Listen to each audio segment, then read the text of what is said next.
मंत्रों में बहुत शक्ति होती है और मंत्र जप से एक ऊर्जा का निर्माण होता है। उस ऊर्जा के द्वारा हमारे संकटों का निदान होता है, हमारे संकट दूर होते हैं और समस्याएं जो हैं वे पूर्ण रूप से समाप्त हो जाती हैं। मंत्र जप से कामना पूर्ण होती है, लेकिन मंत्र जप दीक्षा के द्वारा करना चाहिए। जो मंत्र आपको दीक्षा के रूप में प्राप्त है या गुरु के द्वारा जो मंत्र आपको प्राप्त है, उस मंत्र का हमको जप करना चाहिए। विधिवत पवित्र होकर के आचमन इत्यादि करके, संकल्प करके, अच्छी आसन पर बैठ करके, दीप प्रज्वलित करके गणेश जी का, अपने गुरुदेव का और इष्ट देव का ध्यान करके मंत्र जप हमको करना चाहिए। हर मंत्र की अलग अलग शक्ति होती है, हर मंत्र के अलग अलग देवता होते हैं, हर मंत्र के अलग अलग छंद होते हैं, वेद होते हैं, ऋषि होते हैं और देवता होते हैं। इसी अनुसार यह मंत्र कार्य करते हैं और ऊर्जा हमको प्रदान करते हैं। हर मंत्र से अलग अलग ध्वनि निकलती है, ऊर्जा और तरंग का संचार होता है।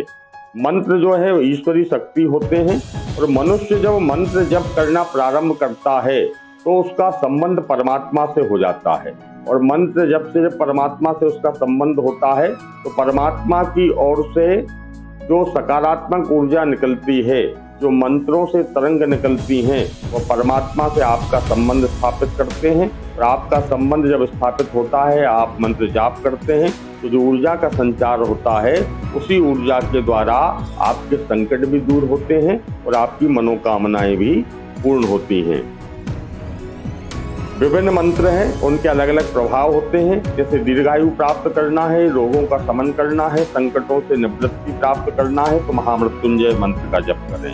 शत्रु नाश करना हो या विजय प्राप्त करना हो, किसी कार्य की सिद्धि करना हो तो भगवती बगलामुखी के मंत्र का जप करना चाहिए। संतान की प्राप्ति में किसी प्रकार की बाधा हो तो संतान गोपाल मंत्र का जप करना चाहिए। कन्या के शीघ्र विवाह के लिए कात्यायनी महामाये यह मंत्र है, इस मंत्र को पूरे मंत्र का जप करना चाहिए।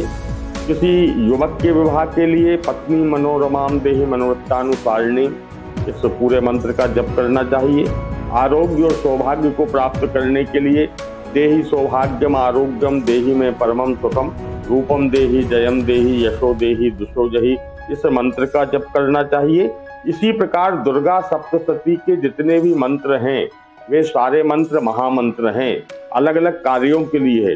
कोई मंत्र संतान प्राप्ति के लिए है, कोई बाधा निवारण के लिए है, कोई बाहरी बाधाओं के निवारण के लिए है, कोई रोग मुक्ति के लिए है। तो दुर्गा सप्तशती के जो विभिन्न मंत्र हैं उन मंत्र का जाप करके आप आपकी मनोकामनाएं पूर्ण कर सकते हैं। और साथ ही जो नवग्रह के मंत्र हैं उन नवग्रहों के मंत्र का जाप करके उन ग्रहों के द्वारा जो विघ्न उत्पन्न होते हैं, जो उपद्रव होते हैं, उन उपद्रवों को शांत किया जा सकता है। बड़ी स्थिरमति के साथ श्रद्धापूर्वक मंत्र का जप करने से उसी अनुसार वह मंत्र फल प्रदान करता है।